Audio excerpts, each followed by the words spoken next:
Kalau orang-orang sakit beneran sakit dia suruh naik, resikonya sangat besar Ustazi. Kenapa? Kalau dia tidak sembuh malu itu. Tapi kenapa orang sakit yang benar-benar sakit benar, itu cuma didoakan oleh majelis di bawah panggung, tidak dinaikkan. Kenapa? Beresiko. Yang sakit benar-benar beresiko kalau dia naik nggak sembuh. Perempuannya semuanya dipakai jilbab.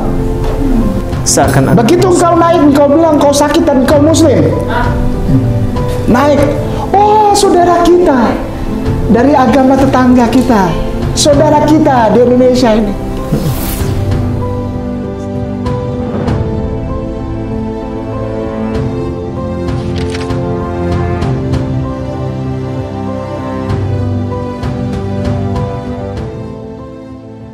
Assalamualaikum warahmatullahi wabarakatuh. Waalaikumsalam. Alhamdulillah, kita mulai lagi dengan materi yang baru yang tetap menarik bersama Bebel Berjalan, yakni Al Ustadz Agustinus Christopher Kainama. Dan kali ini temanya adalah menarik. Ustadz Kainama akan mengungkap satu hal terkait rahasia di balik KKR, penyembuhan. Oh, KKR, ya. Dimana di situ ada orang pakai egrang, kemudian langsung tangannya, iya, tumpang tangan, iya, sembuh, oh, sembuh, langsung buang itu egrang, iya, berjalan, iya, nangis, iya, terima kasih, kan? Iya, betul. Apa yang sesungguhnya terjadi, Ustaz? Ya orang itu sudah dipersiapkan paling tidak minimal 8 hari sebelumnya. Oh. Yang naik ke panggung itu orang-orang yang sudah dipersiapkan. Kalau orang-orang sakit beneran sakit dia suruh naik, resikonya sangat besar Ustazi. Kenapa? Kalau dia tidak sembuh malu itu. Orang yang membawa itu. Jadi yang naik itu dikhususkan orang-orang yang sudah mendapatkan briefing sebelumnya. Ya ada juga yang ya terima persembahan kasih lah, itu wajar lah, wajar. Sekarang kok jarang Ustaz ada gitu-gitu? Ya karena sudah banyak yang tahu itu bahwa itu sudah prepare. Oh.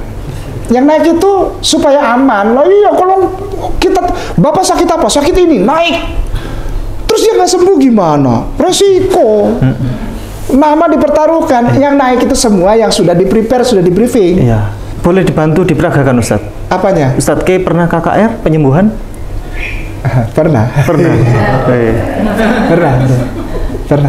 Coba dibantu diperagakan Ustaz. Baik. Biasanya kita buka dengan pujian yang gini. Pola kerja, bukan menghujat, bukan menghina, bukan membongkar-bongkar aib ya, bukan. Iya. Ini pengalaman saya aja pribadi. Iya. Ketika kami naik untuk misalnya segala sesuatu yang bersifat liturgis, itu wajib hukumnya seseorang yang berdiri di atas itu bisa masuk ke wilayah emosional. Hipnotis. Ya, kita nggak bilang hipnotis, enggak. Tapi emosional jemaat itu kita acak-acak gitu.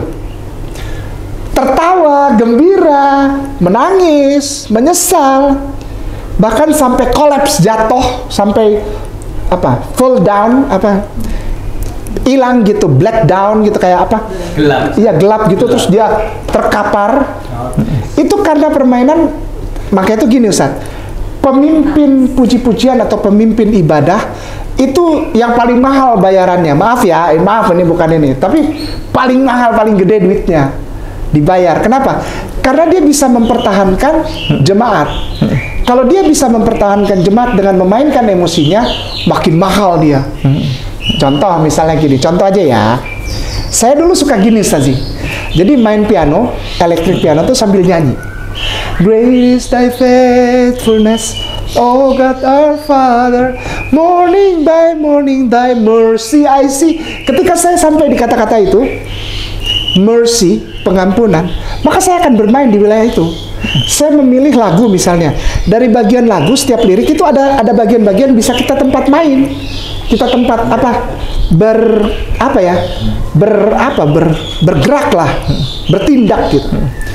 Itu bahasa Indonesia gini. Besar setiamu Allah Bapakku, Setiap pagi bertambah cerah, yang ku perlukan telah Engkau berikan. Besar setiamu kepadaku. Nah, saya masuk ke bahasa Inggris lagi. Itu momen sudah mulai terbangun dengan melodi, dengan akord, dengan gaya musisi. Itu orang kan pasti akan pejamkan mata. Berdoa saudara, sampaikan kepada Tuhan, Dia ada sekarang di sini. Dia hadir, saudara. Kan pasti gitu ngomongnya. Tuhan hadir, Tuhan hadir. Bicaralah. Pasti orang namanya dibilang gitu akan terbawa untuk angkat tangan dan tutup mata, taruh tangan di dada, lalu merem. Ini yang mulaf-mulaf biasanya tahu nih, ya, yang dari Kristen nih. Terus mulai dia ngomong. Nah, ketika ngomong musik jalan, otomatis ini kosong, Ustaz. Kosong itu. Kita masuk di situ. Masuk kita. Masuknya lewat apa? Lewat lagu yang dia sukai. Syair. Syairnya yang mana yang dia sukai? Mercy. Mercy itu pengampunan. Itu kata-kata yang paling disukai oleh semua jemaat. Morning by morning, thy mercy I see, oh thy mercy, thy mercy. Lalu mereka mulai haleluya, haleluya. Musik tidak jalan, musik stay di situ, akordnya pindah-pindah saja. Akord tidak ke bait berikutnya, tidak. Akordnya di situ saja. Orang Protestan bilang, oh itu karismatik. Iya. Pola karismatik lebih sederhana. Misinya sama, mengaduk-aduk emosi orang. Kalau ada pendeta atau pemimpin pujian tidak bisa mengaduk-aduk, besok kan tidak dipakai lagi. Nggak bisa. Pokoknya kuncinya itu, ambil emosi orang, ambil, permainkan emosi. Terserah kalian, permainkan. Pokoknya harus sukses mempermainkan emosi orang. Bikin dia nangis, bikin dia ketawa, bikin dia loncat, bikin dia berteriak, haleluya. Itu baru bisa, baru top. Gitu, main nih. Morning by morning, thy mercy I see, thy mercy, oh Lord, thy mercy. Saya turun, panggil pemainnya, main. Jadi dia main aja, dia main kuncinya aja, akordnya F. Dia main aja, dia namanya improvisasi. Dia improve aja itu akord, dia kembangkan. Saya turun, saya cari orang yang benar-benar kayaknya down banget gitu. Kalau bisa badannya tidak terlalu besar. Kalau laki-laki biasanya kebanyakan utang yang biasanya umurnya sudah mulai berumur. Loh, kenapa? Supaya kalau saya doa, biasanya saya tumpang tangan. Biasanya. Nanti orang Kristen pasti yang nonton ini bilang, penipu, pembohong, dia nggak pernah kayak gitu. Biarin aja lah, nggak apa-apa ya. Taruh tangan, supaya suatu saat saya dorong jatuh. Karena tidak semua orang baru ditumpang tangan, dia jatuh. Dia kelepek-kelepek itu, nggak semua. Sedangkan ada tuntutan, Ustaz, ada tuntutan dari pihak lembaga bahwa orang itu harus ada yang rubuh, harus ada yang jatuh. Itu tanda bahwa tempat itu dikunjungi oleh Roh Kudus. Ustaz kayak berani ya, orang yang pas gemuk nggak berani ya. Resiko, Ustaz. Kita dorong dia ngelawan gini marah yo. Gimana? Nah, taruh ini tangan itu harus jeli orang itu. Salah taruh tangan, malu antum. Dan bukan cuma antum yang malu, lembaga yang antum bawa namanya hancur. Wah, harus jeli, Ustaz. Ada orang yang saking sedihnya, kita cuma datang aja, kita baru begini, dia udah jatuh terkapar. Ada. Nangis-nangis, oh Yesus, aku berdosa kepada-Mu, langsung terbawa dia. Keluar busa ada, Ustaz. Ada yang keluar busa, ada. Terbawa. Ada. Tapi ada yang cuman gini nih kalau berduanya. Nangis enggak, nyanyi enggak, dia begini aja. Ini nih. Ini yang harus dihindari. Kalau kita taruh tangan, dia ngelawan, marah. Malu kita. Malu. Cari yang agak tua-tua sedikit. Motivator cocok. Betul. Taruh tangannya gini, Ustaz. Jadi orang itu berdiri, ini kepalanya, ini mukanya, taruhnya di sini. Nih, ini jadi pelipis. Pelipis ini kan keseimbangan ya, Ustaz Abah Aziz tahu lah. Tengah pelipis ini keseimbangan, balance. Kita diajar sampai segitu detailnya. Taruh tangan di sini. Jadi ini nih, tepat di antara dua pelipis. Nah, taruh begini. Kaki kita kalau bisa masuk di antara salah satu kaki dia. Jadi kalau ada resiko dia tidak jatuh, kita dorong, ini main. Lu bela diri. Di belakang kan ada majelis yang jaga. Tidak mungkin kita dorong di belakang, nggak ada. Setiap kita samperin orang di belakang itu otomatis majelis itu di belakangnya. Otomatis itu tidak usah dibilang. Coba perhatikan deh. Ustaz kayak gitu naik ke atas. Ustaz. Gitu ya. Ini penghargaan dari ini. Ya. Ini saya senang sekali dapat ini. Dari Gontor ini. Pengakuan ini dari Gontor ini kepada Kiai Nama. Gini lalu ini kaki main dorong. Otomatis di belakang sudah siap. Tidak perlu diajar. Ketika pemimpin namanya pelayan firman turun untuk berdoa, otomatis majelis siap. Kita nggak usah. Nggak usah. Otomatis mereka akan tahu posisi-posisi mana yang diambil. Pertama, sebelah kanan, sebelah kiri untuk menjaga ini agar ketika jatuh tidak tulang ini. Oh, mereka ngerti sampai ke situ-situ. Dijaga jatuh. Udah. Orang tidak ada yang jaga di tengah. Di belakang punggung ini tidak ada. Kenapa? Takut begitu dia begini kena ke hidung si penjaga di belakang. Justru berbahaya. Nanti ada luka, pendarahan dan sebagainya. Jadi mereka jaga di samping-samping. Lalu yang di depannya orang tersebut yang menjaga di belakang ada satu lagi dan biasanya laki-laki. Ini laki-laki juga. Di belakang boleh laki-laki, boleh perempuan. Kenapa? Tenaga laki-laki ketika mungkin dia jatuhnya ngamuk atau tidak terkontrol, dia bisa pegang pergelangan tangan. Laki-laki lebih mampu itu. Sampai sebegitu detailnya, Ustaz. Nah, orang yang rubuh itu nanti dihitung sebagai kesuksesan si pembawa berita itu. Semakin banyak yang rebah, semakin hebat dia. Kalau misalnya didorong rubuh bangkit lagi gimana, Ustaz? Ada yang begitu? Ada. Untuk menutupi itu bilang aja, oh, itu roh kuasa kegelapan sedang marah. Gampang kan? Dan mereka percaya kok. Orang lain percaya kok ya. Nantang lagi. Dorong lagi. Dorong aku. Kita begini aja. Bakar dalam nama Yesus. Dibakar, engkau dibakar. Kita mundur. Karena kita tahu pasti kita ditonjok kan. Ya mundur. Nanti orang tanya, kok kenapa mundur? Takut ya? Enggak. Roh kegelapan. Dan mereka semua percaya kok. Yang nggak sampai jatuh. Saya? Ada yang nggak sampai jatuh? Ada, banyak. Pernah. Terus gimana ya? Ganti yang Ya lain. itu triknya. Pindah ke yang lain tapi ya. Apa? Kan nggak jatuh. Ganti yang lain. Enggak.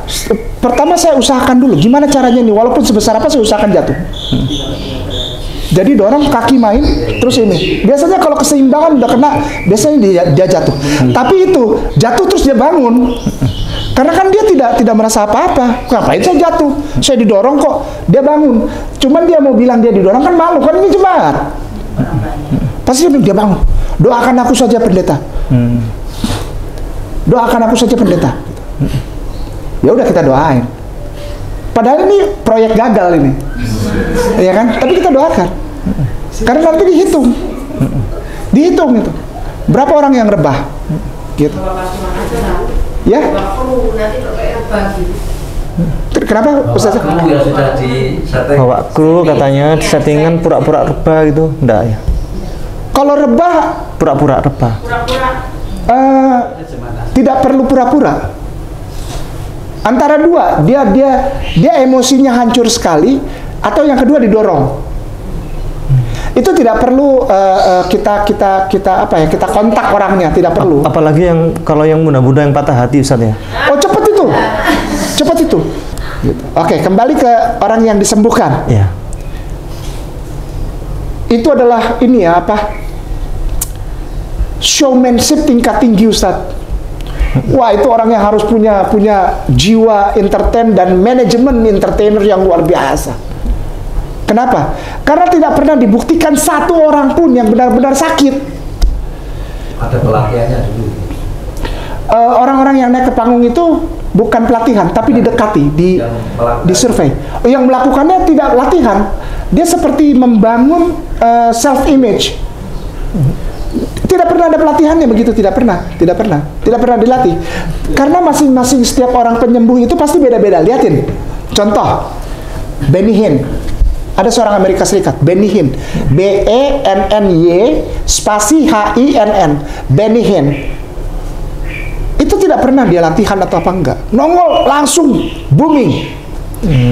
Dan banyak yang lainnya dari Amerika Serikat diikuti di Indonesia. Ada begitu banyak kita punya pendeta yang terhormat bisa sembuhkan orang. Tapi kenapa orang sakit yang benar-benar sakit benar, itu cuma didoakan oleh majelis di bawah panggung, tidak dinaikkan? Kenapa? Beresiko. Yang sakit benar-benar beresiko, kalau dia naik nggak sembuh. Malu itu. Roh Kudus tidak bekerja, malu itu. Cari yang sudah dikontak minimal 8 hari sebelumnya. Itu minta izin aja kan lama, Ustaz sih. Karena pemerintah banyak yang tidak kasih izin ya. Biasanya mereka di hotel, di stadion olahraga, di lapangan-lapangan besar. Itu kan butuh panggung, sound system, lighting. Wih, itu lebih daripada konser, Ustaz sih. Harus sempurna semua. Bagaimana Ustaz sih pikir kalau ada orang benar-benar sakit naik, gagal semua itu disembuhkan di situ satu orang, rusak semua persiapan beruang ratusan juta itu. Hancur cuma gara-gara satu orang sakit, kan nggak boleh. Jaga. Ada tim dulu yang berangkat, dibilangnya survei area. Padahal bukan survei area aja, area sih aman lah. Apa susahnya bikin panggung ya kan? Kita bayar orang bikin panggung naik yang bagus ya, lightning, apa lampu, sound system yang luar biasa ya kan, pemusik yang luar, itu urusan orang lah. Ada tim yang datang untuk survei. Surveinya bukan cuma area tempat itu, tapi dia ke pinggir-pinggir, cari orang Kristen yang bisa diajak negosiasi. Ini bukan buka kartu atau fitnah, bukan. Ya silakan buktikan sendiri aja lah. Pengalaman. Iya, pengalaman. Nah, udah dapat orang-orang beberapa, cari lebih. Misalnya begini, lebih 2 atau 3 orang. 2 atau 3 orang ini cari laki-laki dan perempuan. Biasanya perempuannya 2, laki-lakinya 1. Atau perempuannya 3, laki-lakinya 1. Perempuannya semuanya dipakein jilbab. Pakaiin jilbab itu. Waktu datang nanti itu muslimah. Seakan-akan begitu engkau naik, engkau bilang engkau sakit dan engkau muslim.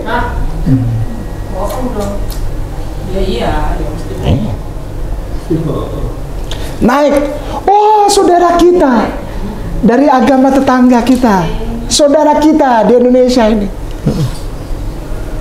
Sakit apa ibu? Oh nanti ada yang jawab, oh dia sakit ini, sakit. Angkat tangannya bu. Tuhan Yesus menyembuhkan kamu. Di agamamu tidak sembuh. Tuhan Yesus sekarang yang menyembuhkan kamu. Bila perlu jilbabnya itu dibuka. Saat itu juga begitu dia bilang sembuh. Haleluya, buka jilbab. Karena ingin mempertunjukkan, bukan murtadnya, ingin pertunjukan kepada penonton. Betul. Supaya penonton itu terkesiap. Wih, ajaib, amazing, awesome, kan begitu? Iya, awesome, magnifico gitu kan. Iya. Haleluya, hebat, magnificent. Sehingga orang-orang yang How menonton, great thy Lord. Biasanya kalau ada yang sembuh langsung nyanyi gitu. How great thy Lord. Sungguh besar anugerahmu, gitu kan ya. Langsung nyanyi itu. lightingnya main juga. Wah, itu kecanggihannya mereka, Ustaz. Maaf ya, pemetaan, sekali lagi, mapping, istilah mapping itu timbulnya dari orang gereja. Mereka tahu situasi tempat-tempat itu. Maaf ya, maaf. Orang Muslim Ramadan besok mau 1 Syawal, ada banyak yang kasih beras untuk zakat fitrah. Masjid aja suka setiap tahun kelimpungan, kesulitan, belum habis ini. Kita mau kasih kemana lagi?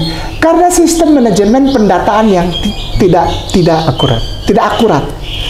Bahkan ada satu masjid memberikan kepada satu orang yang sama gitu. Beberapa masjid memberikan kepada satu orang yang sama. Terjadi ya. Iya. Karena sistem manajerial database yang kalau mereka kuat detail, Ustaz. Begini, contoh. Itu wilayah ministry atau wilayah pelayanan yang akan dimasukkan para misionari. Itu paling singkat itu 2 tahun sebelumnya sudah ada orang yang survei di situ.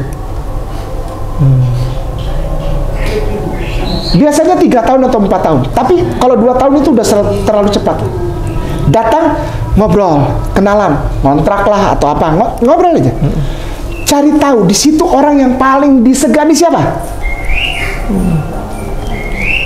Islam, harus Islam. Kalau yang Kristen mereka nggak pikir, udah Kristen kok, buat apa? Ya. Oh, Azhar. Kita lanjutkan yang dari bahwa strategi KKR, kemudian cari orang yang berpengaruh. Iya, betul. Boleh lanjutkan, Ustaz. Baik. Bismillahirrahmanirrahim. Astaghfirullahaladzim alladzi la ilaha illa huwal hayyul qayyum wa atubu ilaih min jamil masih wala haula wala quwata illa billahil aliyil azim. Hal tersebut menunjukkan betapa mereka konsisten, Ustaz. Dan mereka menjaga error. Jadi menghindari error. Karena ketika error itu sekecil apapun error itu terjadi, itu berbahaya bagi seluruh tim. Begini, Ustaz. Nah, cari orang yang berpengaruh. Maksudnya orang berpengaruh itu apa? Muslimin yang disegani. Harus orang Islam. Harus. Iya. Kenapa yang lain tidak? Bukan sasarannya. Orang Muslim yang berpengaruh, agar ketika orang Muslim yang berpengaruh ini bisa dipegang, maksudnya bisa dikuasai lah. Kasar mungkin, tapi saya minta maaf. Tapi memang itulah terjadi. Maka segala sesuatu program dari misionari itu dengan mudah dibukakan jalan. Cari orang yang paling berpengaruh Islam di situ. Nomor 2, cari apa yang dia sukai dengan latar belakang orang tersebut. Jika orang tersebut laki-laki, apa kesukaannya? Usia dia berapa? Dia punya penyakit apa? Istrinya berapa? Anaknya berapa? Kebutuhan per hari uangnya berapa? Daya listriknya berapa? Apakah dia suka mobile? Apa suka mobil? Dan mobile artinya bergerak dengan menggunakan kendaraan mobil yang mewah-mewah? Atau kendaraan apa? Atau misalnya orang ini berkekurangan, tapi dia berpengaruh. Nah, kekurangannya dia apa? Uang, kebutuhan pupuk, biasanya di kampung itu, sama bibit. Ada masalah di bibit karena tumbuhan yang dia tanam ini beda sama petani lain. Misalnya orang lain tanam jagung, dia tanam kopi, atau orang lain tanam yang cepat panennya, dia yang agak lambat seperti kokoa. Daerah Sukabumi juga ada yang tanam kokoa dan vanili, karena harganya bagus tapi butuh perawatan dan bibit yang baik gitu ya. Oke, kalau itu sudah tidak jadi masalah. Lihat, dia punya hobi tersembunyi, dekati dia, cari tahu hobi tersembunyinya apa. Misal, mohon maaf nih, sungguh-sungguh saya mohon maaf.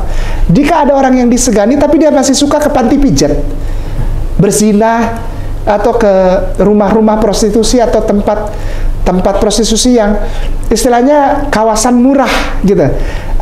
Gini Ustaz Afwan, karena di daerah Jawa Barat tuh ada tempat-tempat prostitusi murah, berkedok warung dangdut itu, warung kopi dangdut itu.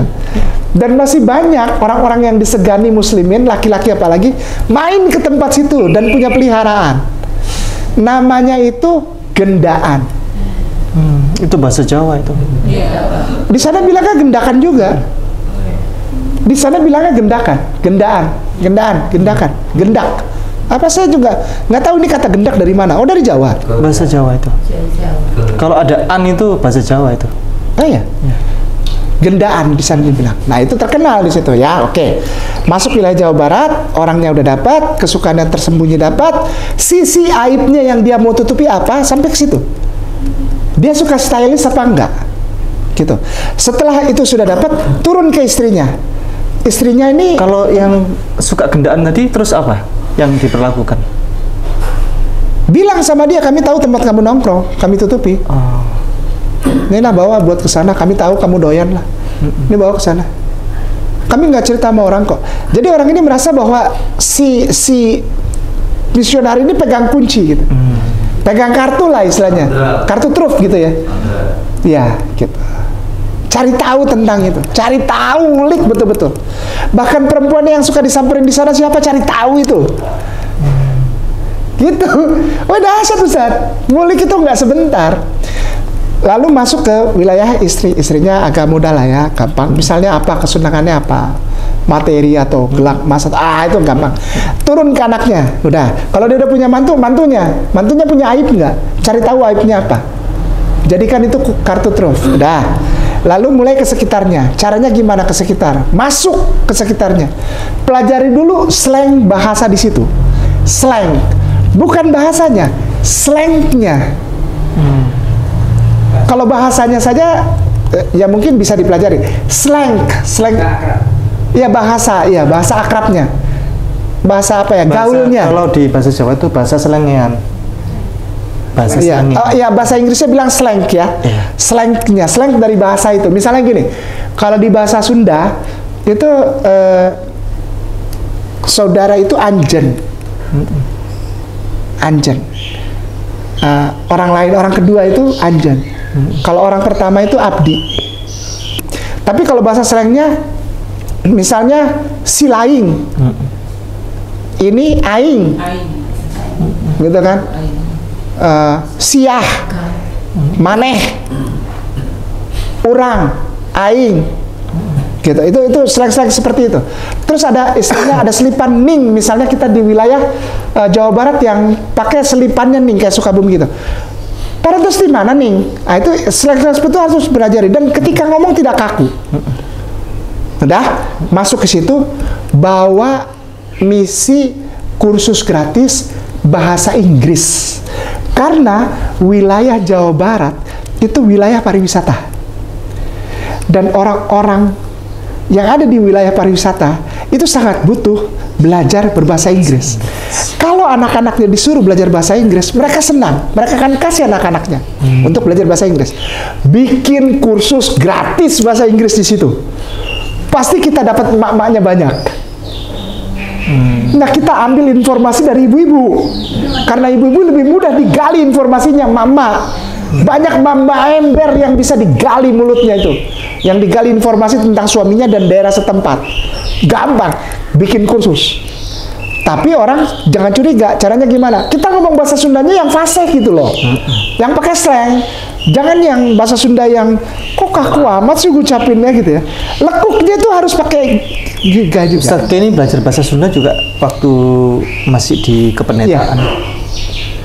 Coba bahasa Sunda yang halus, setengah halus, agak kasar. Baik. Parantos sadayana abdi dina kaperyogian ieu bade uningatkeun kasadayana. Ieu aya uningatan tina ugami sadulur urang saderek kuring nyaeta Kristen sareng Katolik. Itu halus. Agak halus. Agak halus. Sadayana ieu teh aya kanyahoan tina sumber anu benten ti urang sadayana nyaeta sim kuring sadulurna Kristen sareng Katolik, ejeun Katolik gitu. Agak kasar. Oh kasar. Ya. Sadayana didengan ya, ku sadayana nya ieu aya anu di antosan ku sadayana nyaeta kanyahoan. Ieu teh kanyahoan nu sababna sadulur urang saderet urang nyaeta orang Kristen sareng orang Katolik bahaya ini orang. Bahaya ini orang. Lanjut Ustaz. Ya gitu. Iya. Saya memuji mereka. Hari ini jangan diedit. Kainama memuji orang Kristen. Apa yang dipuji? Sistem pengumpulan data dan manajerial data. Sehingga dengan begitu luar biasanya berkembang menjadi sistem mapping. Mereka punya peta, Ustaz. Mapping.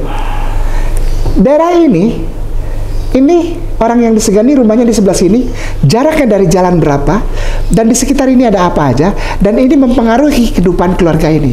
Nomor satu. Nomor dua, ada orang ini, dia bisa didekati untuk dijadikan Kristen disebabkan ini. Jaraknya dari sini segini, kebutuhannya dia, kebunnya di sebelah sini, mapping Ustaz. Anak-anak muda yang biasa suka minum-minum atau nyanyi-nyanyi, biasa kumpul di daerah sini. Mereka menggunakan bahasa ini. Mereka doyannya minum ini, minuman.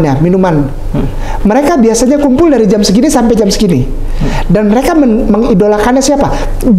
Jelas. Mapping. Oke, sehingga dengan mereka tadi mapping, pendataan, ya, itu persiapan KKR itu jauh lebih maksimal. Sangat. Dan persiapannya 2 tahun, 3 tahun, 4 tahun sebelum KKR. Betul. Saya sudah menangkap. Karena yang dijaga apa? Siapa tahu ada pergantian pemimpin daerah. Iya. Ayo. Iya. Masuknya gimana? Kalau kita hanya berpegang kepada pemerintah daerah, dia diganti besoknya, kita ulang lagi dari nol. Ya. Lebih baik kita pegang orang di sekitarnya.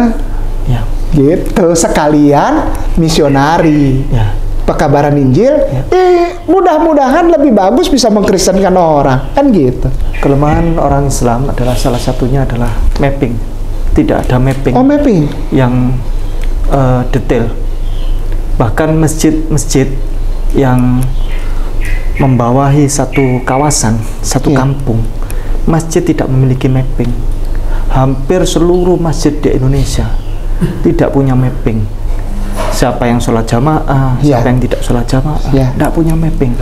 Karena memang SDM, dua memang tidak ada tersistem seperti itu. 3 mungkin pendanaan, bisa jadi.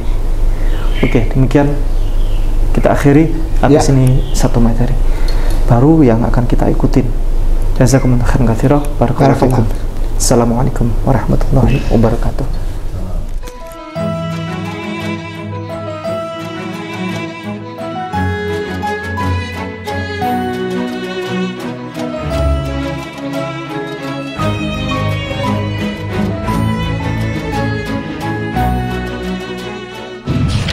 Setiap muslim harus memiliki bekal ilmu kristologi untuk membentengi diri dan keluarga serta untuk berdakwah. Anda ingin jadi kristolog handal atau Anda ingin memiliki ilmu kristologi?